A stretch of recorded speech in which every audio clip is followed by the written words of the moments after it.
Guys, कैसा आपको लगेगा अगर आपको बोल दिया जाए कि आपको घर बैठे बैठे एग्जाम देनी है? पेन पेपर वाली कोई एग्जाम सिस्टम ही नहीं है, आपके पास सारी बुक, सारे रिसोर्सेज है, गूगल भी, और आपके पास टाइम है, क्वेश्चन पेपर भी है, सब कुछ है एडवांस में ही। बादशाह, ओ बादशाह वाली भाई बात है ये सब सुन के। बट बादशाह जी, जो ऊपर दिखता है वो असल में होता नहीं है। गाइस, यूके और इंडिया की एजुकेशन सिस्टम में बहुत बड़ा डिफरेंस है। सुपरफिशियली बोलूं तो इंडिया के सिस्टम में क्या होता है कि आपको बहुत पहले से सिलेबस दिया जाता है कि ये सेट ऑफ सिलेबस है, इसको आप पढ़ो, रटो। चलो, आप नहीं रटते होंगे, जो भी करो उस चीज से, और इन चीजों को प्रोसेस करके उसे आप लिख के आओ एग्जामिनेशन हॉल में। अगर आपको प्रोफेसर या टीचर पढ़ाते भी है तो वो आपको बार बार रिमाइंड करवाएंगे कि ये चीज ध्यान से पढ़ना, ये एग्जाम में आ सकती है ना? तो कहीं ना कहीं चीजें अलग होती है वहां पे। अगर मान लो आपकी ओपन बुक एग्जामिनेशन है, स्टिल आपको गो थ्रू तो करना पड़ेगा कि कौन से पेज में क्या कंटेंट लिखा हुआ है, और वो चीज आपको लिख के आनी रहेगी। पर यूके की सिस्टम थोड़ी सी अलग है। यहाँ पे खाओ पियो मत जाने लाइफ वाला फंडा चलता है कि आपको बहुत लाइट हार्टेड एटमोसफियर लगेगा। क्लासरूम में क्वीज खेलोगे, मजे करोगे, डिबेट्स करोगे, कभी आपको रोल प्ले करना होता है कि अगर मान लो आप बिजनेस मैनेजमेंट कर रहे हैं तो इस हिसाब से कि आप एक आइडिया पिच कर रहे हैं, सामने शार्क्स बैठे हैं, and then how are you going to pitch that idea. अगर आप टीचर है तो आपको पढ़ाना होता है, आपको एक सिनेरियो दिया जाता है कि ये स्टूडेंट्स है, इस स्टैंडर्ड के है, और ये आपका टॉपिक है, आप क्या करोगे, कैसे करोगे, तो you are going to play the role. अगर एजुकेशन मैनेजमेंट वाले हो तो यू हैव टू प्ले कि मैं ये ऐप लॉन्च करना चाहता हूँ, चाहती हूँ, इतना बजट है, and how we are going to launch that idea, and whatever thing. यहाँ पे आपको डे वन पे ही असाइनमेंट ब्रीफ दे दिया जाता है। असाइनमेंट ब्रीफ क्या होता है? जहाँ पे लिखा होता है कि आपकी जो एग्जामिनेशन है वो इस दिन को होगी, इस दिन को आपका रिजल्ट आएगा, इतने मार्क्स की होगी, और ये दो टॉपिक है, इन दो टॉपिक पे आपको इतने वर्ड्स लिखने हैं। असाइनमेंट सिस्टम है यहाँ पे। इसका मतलब ये नहीं कि सारी चीजें देख देख के लिख लिख लिख लिख करनी है, टाइप करनी है। और टाइप करनी है मतलब कि चीजें दी है और फिर आपको टाइप राइटिंग का इधर कोई कंपटीशन नहीं चल रही है कि आप बस टाइप किए जा रहे हो। यहाँ क्या होता है, मैं आपको सीधा हिसाब बता देती हूँ कि आपके पास गूगल होता है, आपके पास सारे रिसोर्सेज होते हैं। डे वन से ही आपको बता दिया है कि ये आपका क्वेश्चन है, इसी पे आपको लिखना है। पर टीचर या प्रोफेसर जो पढ़ाते हैं वो एग्जाम में आएगा डायरेक्टली, ऐसा कुछ होता नहीं है। ठीक है? एंड तक आप नोट्स बना रहे हो और उसका कुछ भी नहीं है वो असाइनमेंट के साथ रेलेवेंट लगेगा, तो आप क्या करोगे? तो यहाँ पे सेल्फ स्टडी वाला फंडा है, पहली चीज तो। अब आप बोलोगे कि सेल्फ स्टडी करनी क्यों है? लाइक गूगल है, बुक्स है, क्वेश्चन दिया हुआ है, लाइक ये कोई साइको ही है जो ऐसे सब बोले जा रही है? रुको, जरा सबर करो। द थिंग इज कि यूके के अंदर आपको सारी चीजें दी तो जाती है, टाइप करो मजे से, ठीक है? बट जितने आप इनको सोच रहे हो या अंडर एस्टिमेट कर रहे हो, ये लोग आपसे 4 गुना आगे है। बहुत ही उम्दा इनकी सोच है। और इनकी टेक्नोलॉजी का तो क्या ही बोले। तो इनके पास कुछ सॉफ्टवेयर होते हैं जैसे कि टर्निटन। अब ये टर्निटन करता क्या है कि आपने कहीं से भी कोई भी चीज कॉपी की, ठीक है, डायरेक्टली वहां से लिया और पेस्ट किया, तो टर्निटिन पकड़ लेगा। और उससे कहा जाता है प्लेजरिज्म, मतलब कि आपने किसी की चीज कॉपी पेस्ट की है, खुद का कुछ भी नहीं है, और वो आपको पकड़ लेंगे। ठीक है? तो वहीं पे आप हो जाओगे फेल, क्योंकि एकेडमिक मिसकंडक्ट आप पे ये एक एलिगेशन लग जाता है यहाँ पे। तो हर चीज को आपको कॉपी पेस्ट नहीं करना, that is what you have to remember at first place. अब आप सोचोगे कि हम हमारे सीनियर्स की मदद ले लेंगे, बट ये सब होता नहीं है, क्योंकि कोई भी सीनियर कोई भी यूनिवर्सिटी में हो, किसी ने भी कोई भी असाइनमेंट सबमिट किया है तो टर्निटिन के पास सारा रिपोर्ट होता है, और इन चीज़ों को प्लेगरिज्म कहा जाता है, और वो उस हिसाब से उस चीज़ को पकड़ लेगा। That is what you have to remember at first place. तो आप कॉपी पेस्ट नहीं कर सकते कोई भी चीज़ को। अगर किसी चीज़ की आप इंस्पिरेशन ले रहे हो कहीं से भी, गूगल से या कहीं से भी, तो वहां पे आपको इन टेक्स्ट साइटेशन देने होते हैं, इन ब्रैकेट करके आपको क्रेडिट देना होता है। उसके लिए आपको पहले सीखना पड़ेगा एपीए स्टाइल फॉर्मेट। आपकी यूनिवर्सिटी में कौन सा चल रहा है वो देख लेना, हार्वर्ड है कि एपीए 7 स्टाइल है। तो बेसिकली ये कुछ स्टाइल्स होती है कि जिसके थ्रू आपको क्रेडिट देना होता है। दूसरी बात, आप कोई भी चीज कहीं से भी कॉपी पेस्ट करते हैं तो डायरेक्टली पेस्ट नहीं करना होता, उसे पैराफ्रेज करना होता है। अब पैराफ्रेज क्या हुआ कि मैं आपको कुछ पढ़ा रही हूँ और आपने कुछ मुझसे पढ़ा, बात वही है, बट कान यहाँ से पकड़ना नहीं है, यहाँ से घुमा के पकड़ो। समझ गए? तो बातों को घुमाना is what paraphrasing is all about. तो मोटी मोटी बात ये थी कि इन टेक्स्ट साइटेशन आपको देने होते हैं, इन टेक्स्ट एज इन ब्रैकेट आपको क्रेडिट देना होता है और उसी चीज का रेफरेंस नीचे लिखना होता है। तो it's like introduction, your body, जो भी आपने लिखा, कंक्लूजन एंड देन रेफरेंसेस। और फिर अपेंडिक्स भी होता है। अपेंडिक्स इज समथिंग लाइक आपने कोई इमेज या टेबल या कुछ यूज किया है वो आपको नीचे डालना है, बट वो वर्ड काउंट में नहीं आएगा। वर्ड्स जितने बोले हैं उतने ही होने चाहिए।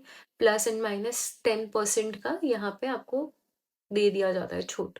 अब इनको ये भी चाहिए कि आपका ग्रामर एकदम एक्यूरेट हो, कहाँ पे कैपिटल आएगा, कहाँ पे फुल स्टॉप, कहाँ पे comma, everything that is what they are going to check यहाँ पे। इतना प्रेशर लाइक लेना इज नॉट ओके। ठीक है? तो आई वुड हाईली रिकमेंड कि आप 2 ऐप यूज करें। पहला ऐप जो है वो है क्विलबोर्ड, जो आपको पैराफ्रेज करने में हेल्प कर देगा। दूसरा इज ग्रामरली, जो आप यूज कर सकते हो और आपका ग्रामर आप चेक कर सकते हो।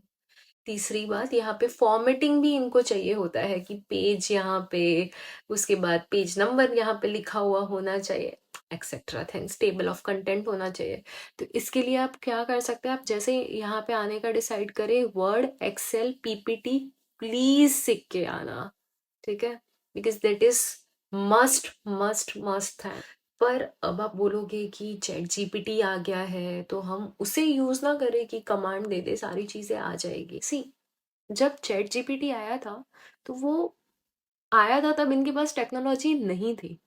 Second time you give the examination using chat GPT, आप निकल गए, यूल थिंक ये लोग तो सिर्फ डरा रहे हैं, है ना? ऐसा सच कुछ आया नहीं है इनके पास, सिर्फ वो नहीं है ना, शेर आया वाली स्टोरी बोल रहा है। बट द थिंग इज, इनको इतना अंडर एस्टिमेट मत करो। पहली बार चीज नहीं आती, दूसरी बार नहीं आती, तीसरी बार इनके पास आ जाती है, इनके पास टेक्नोलॉजी होती है जिससे ये लोग आपको पकड़ लेते हैं।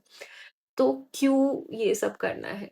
बेटर इज कि अगर आप वहां से कमांड भी डालते हैं, चीजें आ जाए, तो प्लीज उसे पैराफ्रेज करना, इन टेक्स्ट साइटेशंस देना, और ट्राई करो कि ये सब चीजें अवॉइड करके खुद ही लिखो, तो थोड़े से सेफ रहोगे। नाउ यूल थिंक कि ये सब हमारे काम का नहीं है, हम तो असाइनमेंट बनवाएंगे, मजे करेंगे, शिफ्ट्स लगाएंगे, बिकॉज हमारा मेन पर्पस तो अर्न करना है। सो उस चीज़ पे तो मैं कमेंट नहीं करूँगी, बट मुझे ये कहना है कि अगर आप किसी से असाइनमेंट बनवाते हैं तो आप पकड़े नहीं गए तो आपका नसीब है, पर अगर आप पकड़े गए तो यहाँ पे, जैसे मैंने पहले भी बोला, प्लेगरिज्म के बेसिस पे पकड़ते हैं। अगर आप चीट मील, इसे चीट मील कहा जाता है, आप किसी से असाइनमेंट बनवाते हैं उसके थ्रू पकड़े जाते हैं, तो कुछ नहीं। तो आप पे इन्वेस्टिगेशन होती है ये सारी चीज़ों पे, जिसे एकेडमिक मिसकंडक्ट कहा जाता है। एसीओ होते हैं, मतलब एकेडमिक कंडक्ट ऑफिसर। वो सारी चीज़ें आपको पूछते हैं कि ये क्यों हुआ, कैसे हुआ, everything they are going to investigate. आप ना बोलोगे कि भाई नहीं नहीं ऐसा कुछ नहीं है, but still they are going to recognise, because they are going to ask you certain questions कि ये बुक का आपने इंटेक्स्ट लिखा था, ये बुक आपने पढ़ी है, उसमें क्या था, कैसा था। They going to ask you everything out, and that's लोग आपको पकड़ लेंगे। ठीक है? अब एसीओ में भी आप झूठ बोल रहे हो, आपको लग रहा है कि अरे हम तो बहुत स्मार्ट थे, बच गए। उसके बाद एपीओ होता है, एकेडमिक पैनल ऑफिसर, वो भी सारी चीजें चेक करते हैं, इन्वेस्टिगेशन यहाँ पे होती है, and that's a long process. See, इसका रिजल्ट क्या आएगा, ये लोग आप पे अलग अलग पेनल्टीज लगवाते हैं। 4 वार्निंग होती है, आपको 4 वार्निंग मिलती है। ठीक है? पहली बार आपको 0 मार्क्स दे दिए जाएंगे, रिसिट होगा कि ठीक है, बच्चे को कल्चरल शॉक था, वो नहीं कर पाया और उसने जो भी मीम्स यूज किए, बट नाउ वो वापस एग्जाम देगा, 0 से, and then they have to write down. और अब आप दूसरी बार एग्जाम देते हो तो आपको जो मार्क्स मिलते हैं वो 40 ही मिलेंगे, that is the passing marks. Try करना कि ये सारे चक्करों में आप ना ही पढ़ो, क्योंकि यहाँ पे होता क्या है कि जो सामने वाला होता है वो भी आपको ब्लैकमेल करने लग जाता है, क्योंकि इनको पता है कि आप यूके में हैं, and then they are going to say okay, तुमने हमसे असाइनमेंट बनवाया ना, तो हम जाके कंप्लेन करते हैं तुम्हारे जो भी डीन है या जो भी तुम्हें पढ़ाते हैं उनको, क्योंकि आपने वो दिया होगा उनको ईमेल एड्रेस और वट एवर असाइनमेंट बनवाने के लिए। ठीक है, तो they are going to blackmail you कि हम जाके देखना ये करते हैं या यूनिवर्सिटी फाइंड आउट कर देंगे, ब्ला ब्ला ब्ला, एंड तुम मुझे ये पैसे दो तो ही मैं नहीं करूंगा या करूंगी, and then they are going to do this repeatedly आपके साथ। ट्राई करना पहले तो ये चक्करों में आप ना पढ़ो, अगर आप पढ़ गए हैं तो पहले तो काम डाउन हो जाओ। आपको पता होना चाहिए कि जो ऐसे मील है उसको गवर्नमेंट ऑफ यूके ने कब से बैन करके रखा हुआ है। सी ये आपको एक ब्लॉग मिलेगा, I post that article down for you if you required. ऐसे मिल का बेसिकली एक ब्लॉग है जो गवर्नमेंट ऑफ यूके ने डाला हुआ है। रूल ऐसा कहते हैं कि अगर आप असाइनमेंट बनवाते हो तो वो इलीगल है, पर जो बना के देता है दैट इज ऑल्सो इलीगल। ये लोग फेक ऐप से ऐसे आपको ब्लैकमेल करते होते हैं, एंड बट ऑब्वियस बात है, आप इंटरनेशनल स्टूडेंट है, आपको घर जाना पड़ेगा अगर कुछ भी हुआ तो that's how you are not going to take any sort of risk, और आप पैसे देने का सोच लोगे और ये लोग फिर फिरौती बहुत मांग सकते हैं। ठीक है, तो avoid this stuff, try to be independent, try to be somebody की जो खुद लिख सके, पैराफ्रेज कर सके। अब यहाँ के जो रिजल्ट आपको मिलेंगे, आप सब कुछ सही से कर रहे हो, ठीक है, आपको सब कुछ आ गया कैसे करना है क्या करना है, सारे एप्स टूल्स जो भी लीगल चीजें हैं वो यूज करके यू डिड इट। अब आपके मार्क्स आते हैं तो मान लो कि आपको पासिंग मार्क्स से मिल रहे 40, 60, देन यूल स्टार्ट क्राइंग कि अरे इतने कम मार्क्स मिले। तो यहाँ पे कल्चरल शॉक है जो हमें डे वन से बता दिया गया था कि इंडिया में आपको 80, 90 बहुत सही परसेंटेज मिल सकते हैं, बट यहाँ पे अगर आपको 40, 50, 60 मिले हैं तो you have to think and you have to pat yourself कि ओके आई डिड गुड, क्योंकि यहाँ पे 50 इज पासिंग, 40, 50 इज पासिंग, 60 मतलब मेरिट, और 70 जो है वो आपका हो गया डिस्टिंक्शन। ठीक है, यहाँ पे 70 प्लस जो भी आपके मार्क्स है, तो you should be okay. What matters is your skill set, इसीलिए यहाँ पे प्रैक्टिकल इम्प्लीमेंटेशन पे ज्यादा एम्फेसाइज किया जाता है कि कितनी स्किल्स है आप में, है ना, कितने क्रिएटिव हो आप, how are you able to represent yourself. तो इन सब चक्करों में आप बहुत डिप्रेस ना हो जाए। अगर आप फेल हो गए हैं, पहली बार एग्जाम दे रहे हो या दूसरी बार दे रहे हो, आपको चीजें नहीं पता, तो काम डाउन। हर चीज का एक ही स्लोगन है, काम डाउन। शांत हो जाओ, शांत होके सोचो कि अब आप क्या कर सकते हो।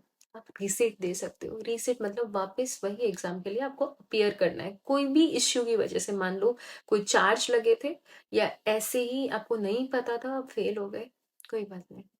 आप अब अपने आप को वेल अवेयर करवाओ, थोड़े से सीरियस हो जाओ। अर्निंग इज एसेंशियल, बट ये भी है यहाँ पे टिक के रहने के लिए। ठीक है, तो रीसेट आप दोगे, वापस सब कुछ समझोगे कैसे करना है क्या करना है, and then you appear for this examination. सिर्फ फर्क इतना है कि जब आप रीसेट देते हो तो उस टाइम पे आपके जो मार्क्स आएंगे वो, आपने कितना भी अच्छा परफॉर्म किया हो, वो पासिंग मार्क्स ही आपको देंगे, that is 40, and that's okay. At least आप पास हो रहे हो, तो you have to pat yourself. Guys, आप बहुत ज़्यादा स्ट्रेस कर रहे होंगे कि ये सब तो हमने नहीं सोचा था, हम क्या करें कैसे करें, मैनेज होगा कि नहीं, बिकॉज ये कल्चरल शॉक है, इनकी सिस्टम अलग है, हमारा इंग्लिश वीक है, नहीं भी है, there will be so many questions going around in your mind. तो मैं आपको सिंपल चीज़ बता देती हूँ, यहाँ पे आपको 100 बार सवाल पूछने होंगे, you can ask. One of my friends, she was from China, और उसे चीज़ें समझ नहीं आती थी, वो ट्रांसलेशन टूल उनके पास होते हैं, उससे वो फोटो क्लिक करती थी, सारी चीज़ें अपने लैंग्वेज में ट्रांसलेट कर देती थी। और ये लोग जो बोलते थे वो उसे समझ जब नहीं आता था कि बहुत फास्ट पेस है, तो वो उनको जाके बोलती थी कि प्लीज़ कैप्शन ऑन कर दो ना। तो इनके पास सिस्टम टेक्नोलॉजी बहुत अच्छी होती है, वो कैप्शंस भी आपके लिए ऐड कर देंगे, तो वो जो भी बोल रहे होंगे पीछे सबटाइटल्स होंगे उस चीज़ के, you can learn, you can cope up. Plus आप जिस पेज पे हैं, आप जितने लोगों को जानोगे मिलोगे, वो सब सेम पेज पे होंगे, और आपकी यूनिवर्सिटी वालों को भी इस चीज़ के बारे में अच्छे से पता है तो एकेडमिक राइटिंग के बहुत ज़्यादा सेशंस भी लिए जाएंगे। आप उनको 100 बार सवाल पूछो, आपको समझाया जाएगा, and everything is what you are going to cope up eventually. एक और चीज़ जो आपको बतानी रह गई वो ये है कि आप यहाँ पे एक्सटेंशन के लिए भी अप्लाई कर सकते हैं। मान लो आपका केस लेट आया है, आप यहाँ पे लेट आए हैं और आपको इन सारी चीज़ों के बारे में पता ही नहीं है, या फिर मान लो आपके XYZ सर्कमस्टेंसेस जो बहुत ज़्यादा सीरियस है उसकी वजह से आप एग्ज़ाम नहीं दे पा रहे हैं, तो आपको आपकी यूनिवर्सिटी की वेबसाइट के अंदर एक्सटेंशन की लिंक होगी, वहाँ जाओ, अप्लाई करो एक्सटेंशन के लिए। आप बीमार है तो रीज़न बताए उन्हें और उस चीज़ का इन्हें सबूत दे। लाइक आप जीपी को बोल सकते हो प्लीज़ हमें लिख के दो कि ये प्रॉब्लम है। If you are not mentally able to cope up with this things then also you can consult your GP, और फिर उस चीज़ के बारे में लिख के लेटर आप इन्हें दे सकते हैं। आपको 7 दिन 7-15 दिन एक्स्ट्रा मिल जाते हैं और रिजल्ट में कोई ऐसा डिफरेंस नहीं आता है, तो आपको टाइम मिल जाएगा कोप अप करने के लिए।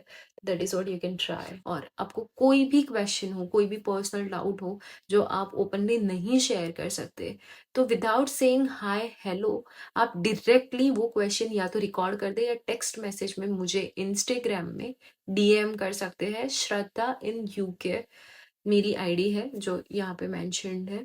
ऑल्सो आपको अगर इंग्लिश सीखना है तो इंस्ट्रक्टापीडिया नाम का एक और मेरा पेज है जिसमें आई एम टीचिंग इंग्लिश, तो आप उसको भी फॉलो कर सकते हैं। कोई जनरल डाउट है कि जिस डाउट से और किसी को भी मदद हो सकती है, तो वो डाउट ऑफ कोर्स बिना झिझक के कमेंट सेक्शन में कर दीजिएगा।